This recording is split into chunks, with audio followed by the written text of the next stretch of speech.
ہم اپنی زندگی میں جو بھی کام کریں ہمیں خدائی صفات کے لیے کرنا ہے، ان کو اپنے اندر لے کر آنا ہے۔ سب سے پہلا اسٹارٹنگ پوائنٹ خدائی صفات کو لانے کے لیے کیا ہوتا ہے؟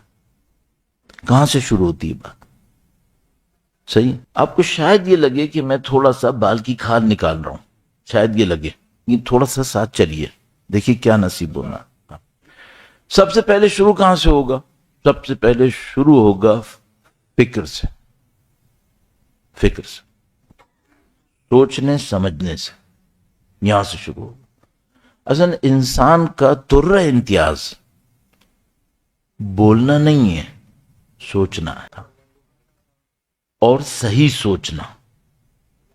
صحیح، سوچتا فرعون بھی تھا، غلط سوچتا تھا۔ جس دن میں اور آپ سوچنا چھوڑ دیتے ہیں ہماری انسانیت ختم ہو جاتی ہے، ہم بہائم کے اندر ہوتے ہیں، جانوروں کی فہرست میں ہوتے ہیں۔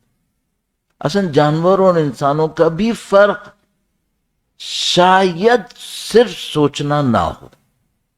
دو بالکل، اس کو ذرا سا بس جملے میں عرض کرتے ہوئے، یہ جو حضرت سلیمان کے سامنے ہدہد نے قرآن کے اندر استدلال دیا ہے، وہ اس خدا کی بندگی کیوں نہیں کرتے جس نے ان کو خلق کیا اور وہ ان کا پروردگار ہے؟ کیا یہ استدلال نہیں ہے؟ کیا یہ خالقیت اور ربوبیت سے عبودیت کے اوپر دلیل نہیں ہے؟ کیا یہ دلیل ہے؟ کس نے دی ہے؟ ایک پرندے نے۔ تو کیا میں یہ سوچوں کہ پرندے جانور نہیں سوچ رہے؟ نہیں سوچے تو حدود کہاں سے سوچ پڑا پھر؟ شاید یہ مشکل کچھ اور ہو جو ہمیں سمجھ میں نہیں آ رہی۔ خداوند متعال نے قرآن کریم میں ایک جملہ ارشاد فرمایا کہ دنیا میں کوئی نہیں ہے وَلَا طَائِرٍ يَطِيرُ بِجَنَاحَيْهِ، حتیٰ وہ پرندے جو دو پروں سے پرواز کر رہے ہیں، إِلَّا أُمَمٌ أَمْثَالُكُمْ، یہ سب تمہاری طرح کی امتیں ہیں، قرآن کریم میں آئی۔ تو ہم یہ سوچیں گے نہیں ان میں کوئی کچھ نہیں سوچ رہا ہے، صرف انسان سوچ رہا ہے، ذرا مشکل لگ رہا ہے، قرآن کریم کی شواہد کچھ اور کہہ رہے ہیں، چلو ابھی یہ سوچ لیتے ہیں صرف انسان سوچ رہا ہے۔ اچھا، صرف سوچنا کمال ہے؟ نہیں، کوئی کمال نہیں ہے۔ فرعون سوچتا تھا، نمرود سوچتا تھا، یہ آج کی جو دنیا کے اندر اتنے ڈسٹرکٹیو ویپنز بنائے بیٹھے ہیں، انہوں نے کیا سوچا نہیں ہے؟ کیا انہوں نے سوچا ہے، لیکن اس سوچنے کا خدا کے نزدیک کوئی فائدہ نہیں ہے۔ اصل خدا انسان کو انسان اور مفید اس وقت سمجھتا ہے جب انسان عدل کے لیے کام کرتا ہے۔ عدل کے لیے نہ ہو، آئنسٹائن بھی ہو تو کوئی فائدہ نہیں، پیسہ ہو، اس کے پاس علم ہو، کوئی فائدہ نہیں ہے۔ تو بات کہاں سے شروع ہوتی ہے؟ سوچنے سے، فکر کرنے سے۔ اچھا، یہ فکر کر لیا آپ نے، اس کے بعد کیا ہوگا؟ آپ کے پاس 4 دلائل بن جائیں گے خدا ہے۔ تو مثال کے طور پر فرض کر لیجئے میں ابھی ایک کلاس لیتا ہوں توحید کی، اور اس میں آپ کے سامنے 4 دلائل دے دیتا ہوں کہ کن دلیلوں سے ثابت ہوتا ہے کہ خدا ہے۔ یہ کیا مرحلہ ہے؟ یہ ہو گیا فکر۔ ایک کتاب میں نے پڑھ لی، اس کے اندر کچھ چیزیں مجھے سمجھ میں آ گئیں، یہ ہو گئی فکر۔ اچھا، صرف فکر، اس سے انسان بن جاتا ہے کیا؟ نہیں، یہ تو آپ چڑھاوا ہے، چڑھاتے رہو، اس سے کچھ نہیں ہوتا۔ تو مثال کے طور پر وہ پی ایچ ڈی کر گیا، دنیا کی ٹاپ یونیورسٹیز سے اس نے پی ایچ ڈی کر لیا ہے، لیکن کیا ہے؟ صرف سوچتا ہے۔ اصلا کوئی ایک کریمہ ہے جو یہ کہہ رہی ہو کہ ہم نے تم کو جنت دی ہے تمہارے سوچنے پہ؟ نہیں، ہم نے تمہیں جنت دی ہے بما کانوا یعملون، اس پہ جو تم عمل کرتے تھے، سوچنے پہ تھوڑی ملنی ہے۔ تو اب اگر میں سوچتا رہا ہوں، علم اپنے اندر جمع کرتا رہا ہوں اور علم کو لکھتا رہا ہوں، وہ سارے کام صرف علم کی حد میں، سوچنے کی حد میں، کچھ نصیب نہیں ہونا۔ اس کو آپ لوگ کہتے ہو کخ نصیب نہیں ہونا، یہ سوچنا۔ اس کے بعد ایک مرحلہ شروع ہوگا، وہ مرحلہ کیا ہے؟ اس کو کہتے ہیں فکر کے بعد ذکر۔ اب یہ شروع ہوگا، صحیح؟ ابھی ذکر کی کہانی ختم نہیں ہوگی، تھوڑا سا ساتھ رہیے گا۔ ابھی فکر کیا ہے؟ فکر یہ ہے کہ آپ ایک سیڑھی پہ چڑھے، چھت پہ آ گئے، ٹھیک ہے؟ اب چھت پہ آ گئے، اب کیا نظر آ رہا ہے آپ کو؟ اب کچھ نظر آنا شروع ہوا ہے، ٹھیک ہے؟ اب اس سے آپ نے سیکھا کیا؟ اب ذکر شروع ہونا، صحیح؟ تو اب میں نے فکر کی، کہ خدا کو ثابت کر لیا، اگلا کام کیا ہے؟ اگلا کام یہ ہے کہ میں ذکر کروں گا۔ اچھا، کچھ لوگ ہمارے یہاں ذکر کر رہے ہیں بغیر فکر کے، یہ مشکل میں پھنسیں گے۔ کیوں؟ ایک واقعہ عرض کرتا ہوں۔ ایک بندہ خدا بغیر فکر کے ذکر کر رہا ہے، نمازیں پڑھ رہا ہے، قرآن پڑھ رہا ہے، رو رہا ہے، گڑ گڑا رہا ہے، اچانک پیچھے سے شیطان ایک وسوسہ پھینکتا اور کہتا ہے رو لیے، گڑ گڑا لیے، اب کیا ہوا؟ کیا ہوا؟ کیا ملا؟ لو جناب، معاملہ ختم ہو گیا۔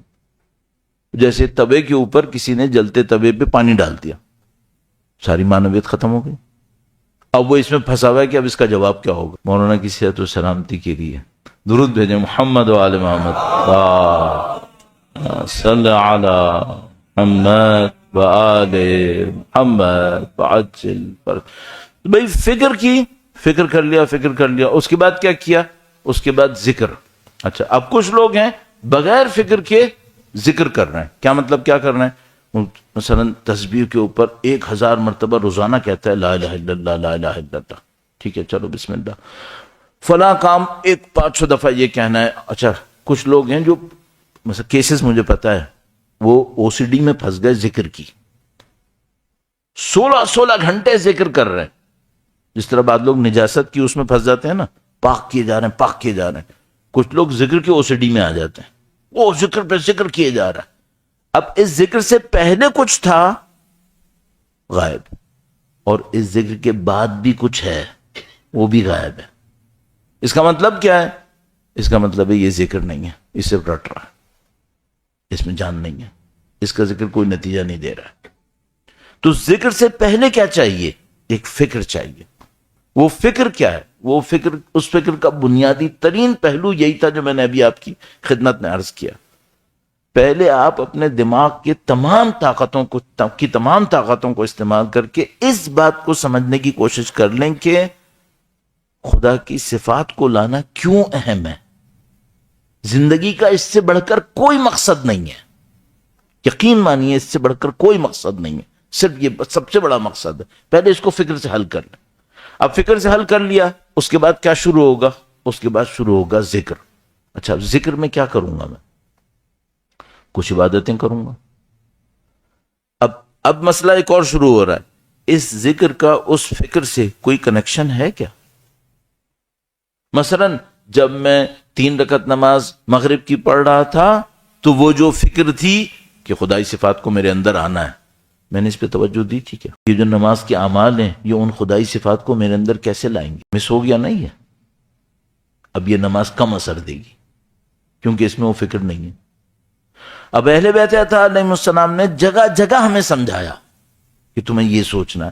مثلا جب قیام میں ہو تو تم یہ سوچنا کہ ہمیں خدا کے سامنے حاضر ہو کے جواب دہ ہونا ہے۔ جب رکوع میں ہو تو سوچنا کہ ہم نے خدا کی بندگی میں اپنی گردن کٹوانی ہے۔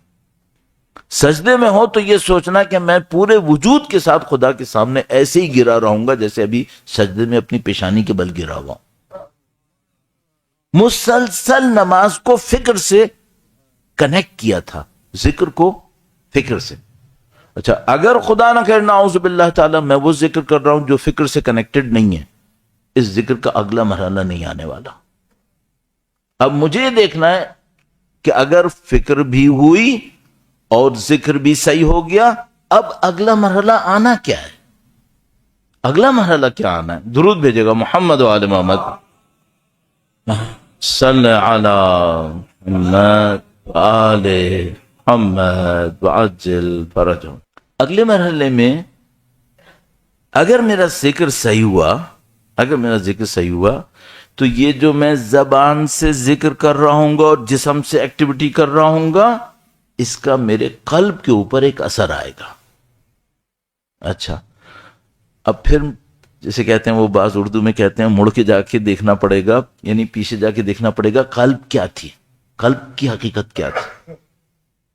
دسیوں دفعہ عرض کر چکا ہوں، یہاں پر بھی پتہ نہیں کتنی دفعہ عرض کر چکا ہوں، صرف یاد دلانے کے لیے عرض کر رہا ہوں۔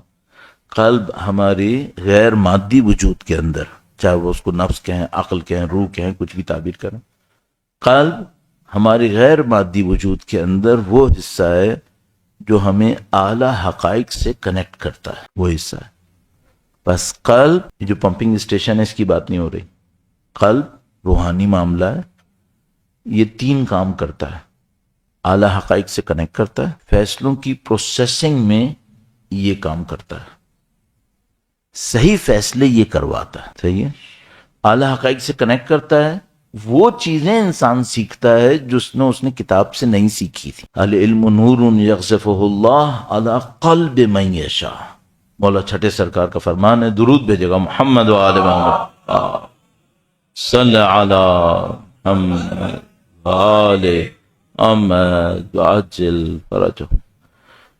امام نے فرمایا تھا کہ علم وہ نور ہے جو خدا جس کے قلب پر چاہتا ہے نازل کرتا ہے. اور اس سے پہلے امام نے ارشاد فرمایا تھا لیس العلم بالتعلیم والتعلم، علم سیکھنے سکھانے سے نہیں ہے.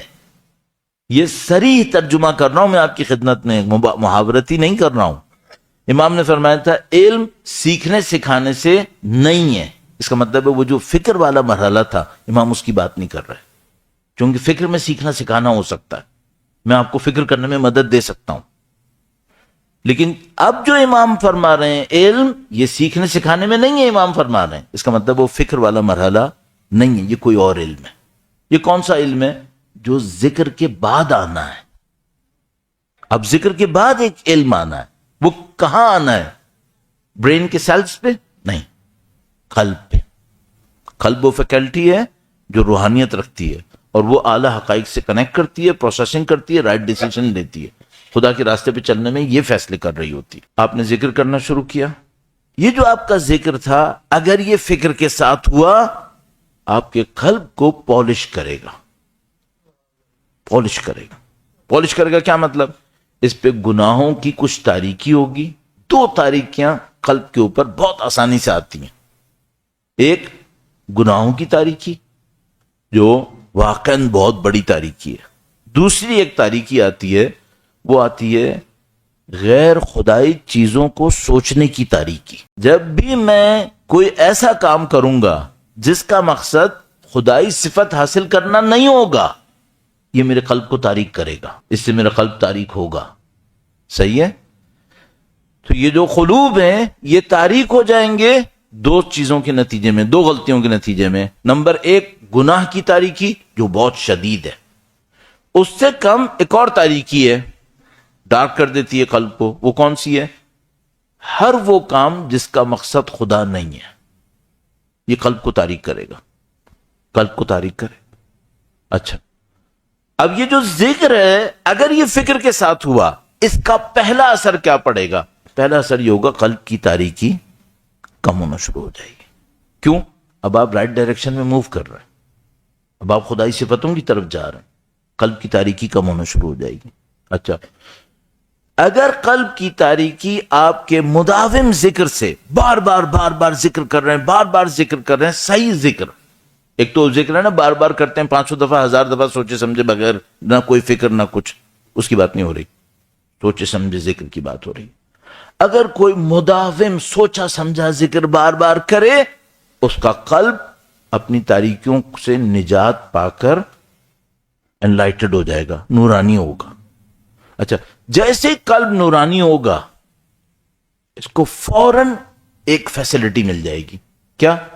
اب اس کے فیصلے خدا کے لیے ہوں گے. ہاں، فکر سے بات شروع ہوئی تھی، ذکر اول تھا جو لسانی اور جسمی تھا، پھر ذکر قلبی آیا جو قلب کے اوپر تھا. تیسرے لیول میں ذکر عمل اور جوارح کے اندر آئے گا. عمل و جوارح کے اندر ذکر کیا ہے؟ یہ سب خدا کے لیے کام کرے گا. چاہیے اگر میری فکر عمل اور جوارح تک مجھے ذکر خدا میں نہیں لائے اس کا مطلب فکر غلط ہے. اگر فکر صحیح تھی پھر بھی عمل و جوارح کے اندر اللہ کا بندہ نہیں ہوں اس کا مطلب کیا ہے؟ ذکر غلط ہے، ذکر غلط ہے. اگر فکر بھی صحیح ہوئی اور ذکر بھی صحیح ہوا جو میں نے زبان اور جسم سے دکھایا تھا ذکر، تو فوراً میرے قلب کی نورانیت بڑھے گی، جیسے ہی میرے قلب کی نورانیت بڑھے گی مجھے کچھ ایسی چیزوں کا علم ملے گا جو میں نے سیکھا نہیں تھا، وہ کہیں اور سے آ رہا ہوگا۔ اس علم کے نتیجے میں فوراً میرے عمل کے اوپر ایک اثر پڑے گا۔ وہ کیا ہوگا؟ میرا عمل خدا کے لیے بڑھنا شروع ہو جائے گا، میں خدا کی طرف بڑھنا شروع ہو جاؤں۔ اگر یہ پروسیس کوئی نپٹا لے، اگر کوئی اس پروسیس کو نپٹا لے تو کیا ہوگا؟ کیا ہوگا؟ اب میں اس کی شواہد میں ایک آیت کریمہ آپ کی خدمت میں عرض کرتا ہوں، 2 آیت کریمہ۔ یہ پوری جو ڈسکشن تھی وہ آپ نے سن لی ہے، اب 2 آیت کریمہ آپ کی خدمت میں عرض کرتا ہوں، اور ان 2 آیتوں سے اس مفہوم کو ڈھونڈنے کی کوشش کرتے ہیں۔ درود بھیجے گا محمد و آل محمد، صلی علی محمد آل محمد وعجل فرجہم۔ بعض اوقات میں سوچتا ہوں، بہت سارے دوست احباب ہم سے کہتے بھی ہیں، کہتے ہیں کہ بھائی اتنی گہرائیوں میں مت جاؤ، پبلک کچھ اور سوچ رہی ہوتی ہے، تم لوگ بولتے رہتے ہو۔ تو میں ان سے کہتا ہوں کہ بھائی انہی لوگوں میں کچھ لوگ ہیں جن کا دماغ بازاروں میں جائے گا، بس اسٹاپ پہ جائے گا، کسی اور چیز میں جائے گا، ان میں سے بہت سارے لوگ ہیں جن کا دماغ یہیں رہے گا۔ 20% پہ کہیں اثر ہو جائے، یہ سمجھ لو آپ نے چھکا مار لیا۔ 20% پہ اگر اثر ہو گیا تو آپ کا یہ سکسر ہے، ٹھیک ہے۔ 1% پہ بھی نہ ہو آپ فیل نہیں ہوگے، خدا قبول کر لے گا، خدا قبول کر لے گا، صحیح۔ تو آپ بس دعا کیجیے گا میں اور آپ 20% میں آ جائیں بس کسی طریقے سے انشاءاللہ۔ درود بھیجے گا محمد و آل محمد،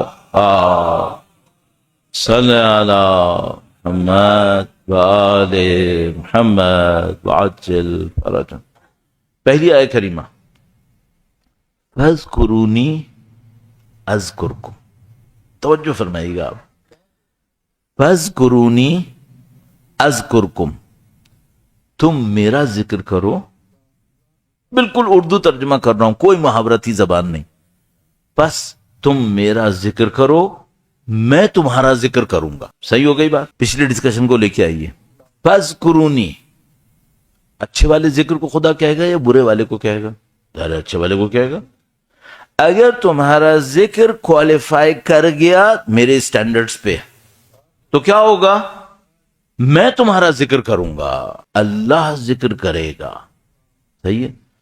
ہاں صاحب بس ایک بات طے کر لیجئے گا، اگر آپ کا میرا ذکر خدا نہ لا سکا پھر یہ ذکر نہیں ہے، پھر یہ ہم لفظوں کو زبان پہ گھما رہے ہیں۔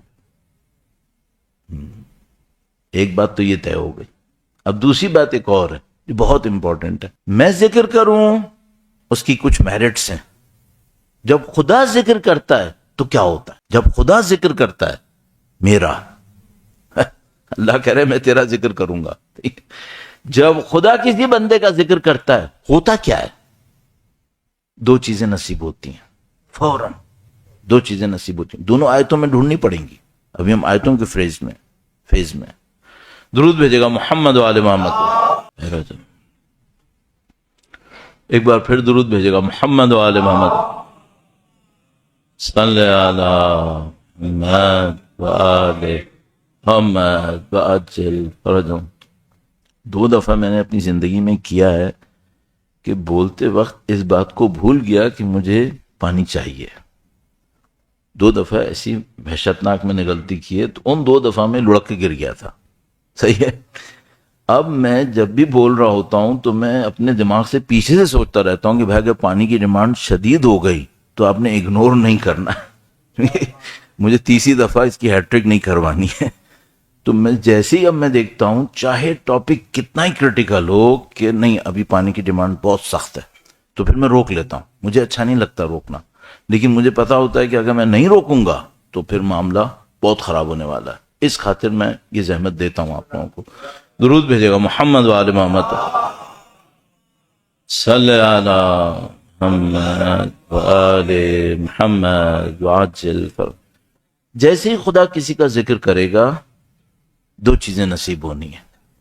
ایک اور آیت کریمہ آپ کو یاد دلاتا ہوں، جب سب کو رٹی ہوئی تقریباً، الا بذکر اللہ تطمئن القلوب، آگاہ رہو کہ دلوں کو، قلوب کو اطمینان اللہ کی یاد سے ہوتا ہے.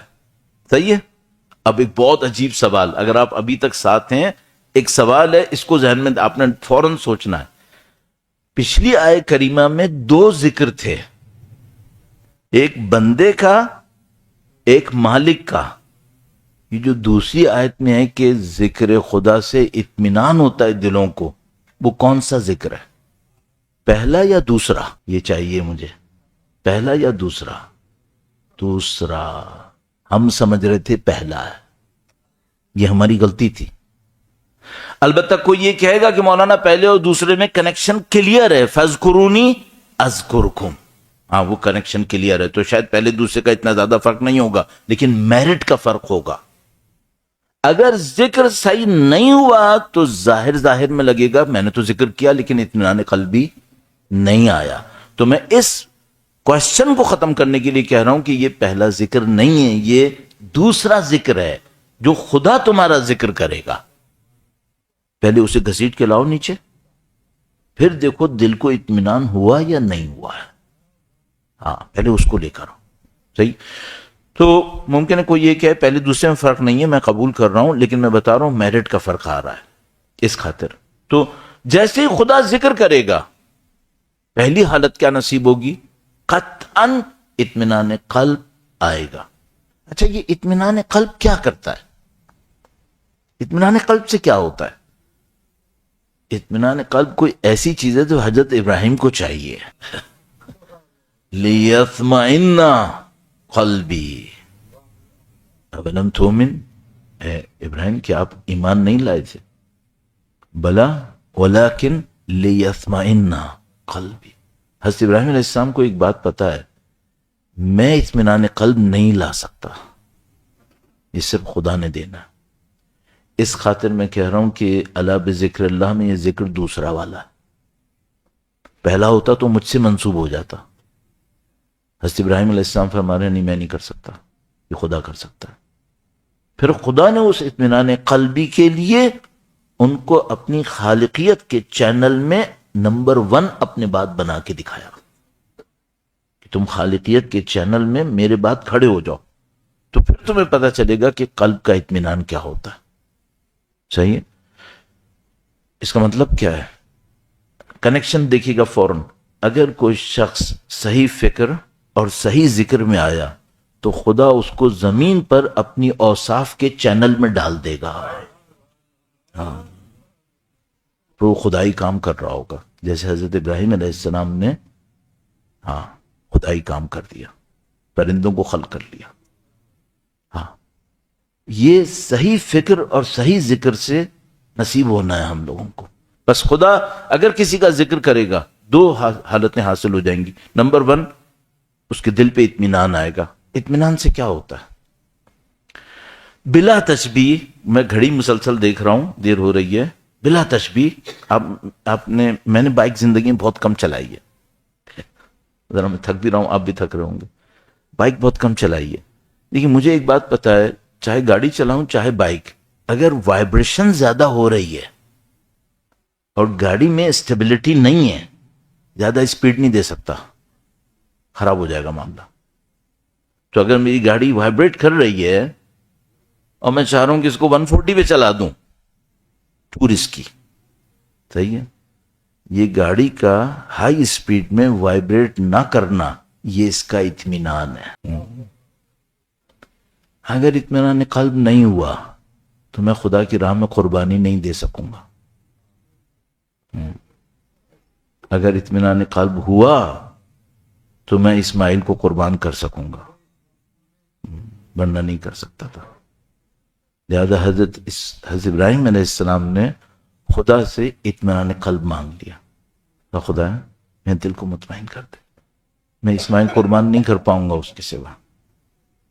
ہاں تو یا ایتھا النفس المطمئنہ اب ارجعی الی رب. اگر اطمینان نہیں ہو تو نفس قربان ہو کر خدا کی طرف رجوع نہیں کر سکتا.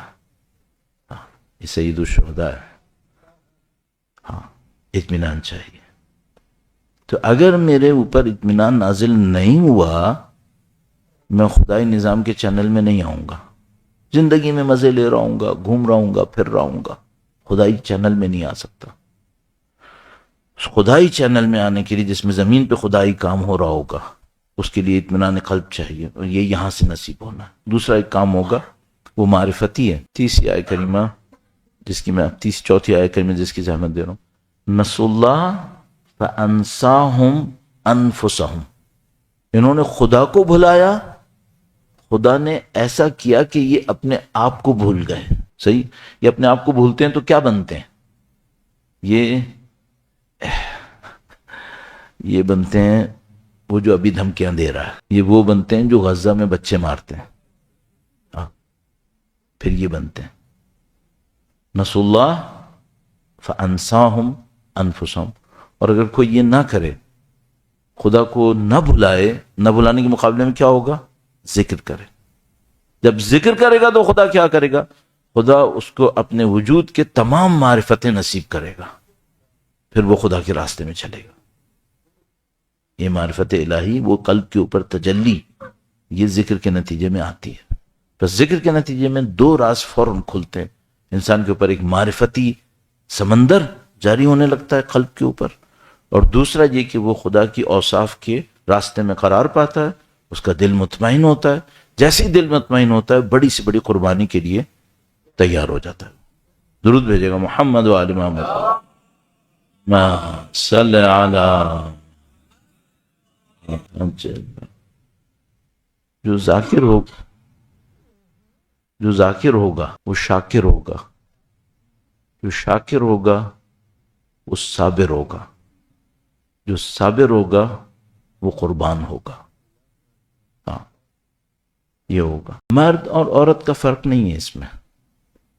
من عمل صالحا من ذکر او انثی وهو مؤمن فلنحیینہ حیاۃ طیبہ، جو عمل صالح کرے بس صاحب ایمان ہو، چاہے مرد ہو عورت ہو، تو خدا اس کو پاکیزہ زندگی نصیب کرے۔ یہ پاکیزہ زندگی کون سی ہے؟ جس میں خدا اس کا ذکر کر رہا ہوتا ہے، یہ پاکیزہ زندگی